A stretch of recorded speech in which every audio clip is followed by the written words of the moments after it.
to do another gear rundown because we had a lot of success with the last one where we talked about some of the vocal equipment that we use in the recording process. That's not true. We didn't have a lot of success. We just kind of like doing this and talking about ourselves. It's very narcissistic. But today we're going to focus on the drums because we got a bunch of gigs coming up, and we're going to specifically look at the drums we use when we play live. And those gigs coming up, you can check out the locations and times will be in the description of this video, maybe? I don't know. But anyway, follow me. We're going to take a look at the drums we got over here. As you can see, this is a Pearl kit, Decade Maple. I just got it a couple months ago, and we're going to play this for the first time live tomorrow night at the Black Squirrel in Washington, D.C., March 10th, 2018. There's generally three things I look for when we're doing a live scenario when it comes to drums. The first thing is the drums have to sound good. I think that is the most important thing. What I use is a 10-inch, 12-inch, and 16-inch floor tom and a 22-inch kick, and that is a fusion kit. It takes some elements from jazz with the 10-inch tom and rock with the 12 and 16 by 16. And I like that. I think it gives us a good sound for what I play and how I fit into the band, Mother's Oven. And the 22-inch kick is not the biggest kick drum that is out there, but it's boomy enough that I think it incorporates some of that kind of 70s classic rock sound, especially when playing live. I also have a 14-inch snare drum, and I forget the depth. I think it's 6 or 6.5, but it's pretty standard. It's also a Pearl snare drum. But the most important thing is the sound. Does it sound good? And this one does sound good. I have it tuned up really nicely. We'll see how it goes tomorrow night.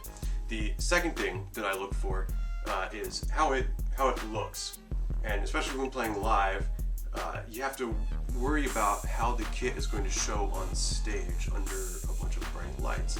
It's one thing to look at the kit in a music shop if you're buying it off of Craigslist or what have you, how it looks under normal incandescent lighting in someone's basement or in a shop with really harsh lighting. You have to take into account what it's going to look like under the really bright stage lights. I think this one in particular is going to look good. I try to keep all the chrome parts nicely polished and dusted, and the finish itself. This has a nice dark red to light red finish, and come on in here so you can see this. It's got a nice wood grain, which really drew me to it. This isn't the flashiest kit ever, but the size of the places we play, small clubs and bars, you can really sort of see some of the detail up close, whereas if you're playing at a larger venue, you might go with a solid primary color and something very sparkly that's really going to shine. Okay, so we've covered 1 and 2. The third thing that I look for is how durable it is in two ways. The first one is how durable is it when you play. Again, I talked about the type of venue that we play. Sometimes they don't have mics for the drums, so you end up having to play kind of louder. So you need a kit that can stand up to really getting the shit beat out of it, which I think this does. I opted for in kick drum tom mounts because these are going to be super sturdy. These have nice claws on the feet. I'm not going to lift it up because it's kind of heavy, but it really digs into the carpet. And so that's 3A, how durable is it going to be when you play it, and 3B is how durable is it going to be when you transport it. This is a nice kit. I also don't mind because of, again, the type of venues that we play, if it gets some sort of a nick or a scrape or a mark on it or something. I'm not going to cry about it. That's sort of what comes with the territory.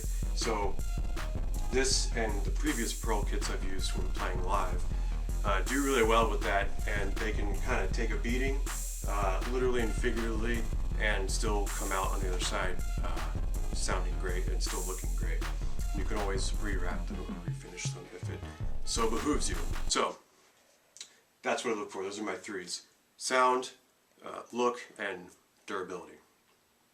Alright, so now we're going to talk a little bit about the cymbals I use when I play live. My one secret is I invested in these quick release cymbal locks, and these are great because they really, it seems like a small thing, but they cut so much time down and when you're taking your cymbals on and off, especially if you're sharing your gear, you can quickly take your cymbals off and someone can quickly put their cymbals on. And if you can see this, basically what you do is, if you want to take it off, you unclip both sides. And it takes a little bit to prime apart, which is good, they're well made. And then you just pull it right off. Cymbal comes off, and that's it. Put it back on, you put the cymbal on. It's got the sleeve built in to the actual piece here. You pop it on, make sure the sleeve goes through the cymbal itself, and then snap this down. Now you might be thinking, okay, that's great, but I feel like you get one looseness to the cymbal. That's not true.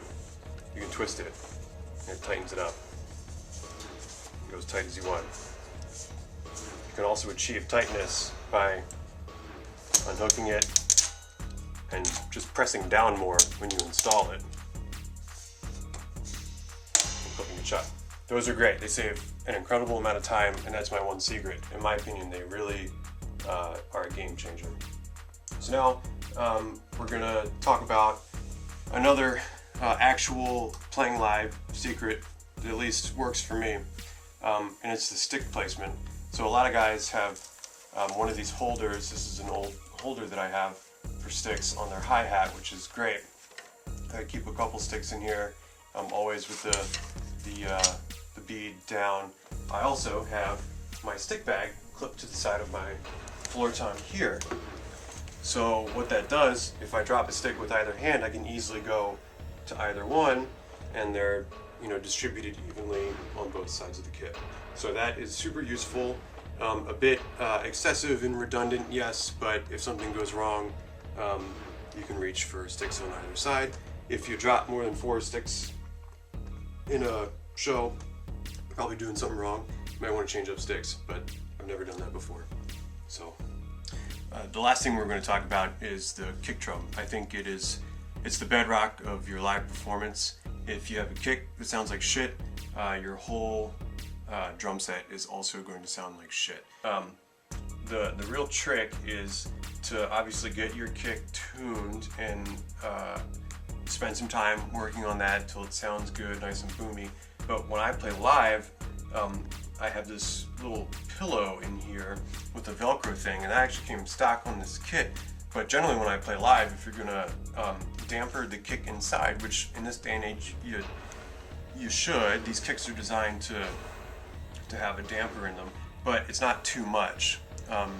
This doesn't touch the front head, it just touches this batter head just barely, and it's enough so that it's big and boomy and sounds good, but it's damped enough so that it doesn't sound like you're hitting a big concert bass drum. It's not muffled or anything.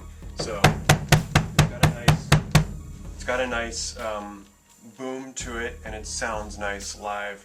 In a couple seconds, through the magic of editing, we will show the road cases that I use and how we load it up into the car to take it to the gig.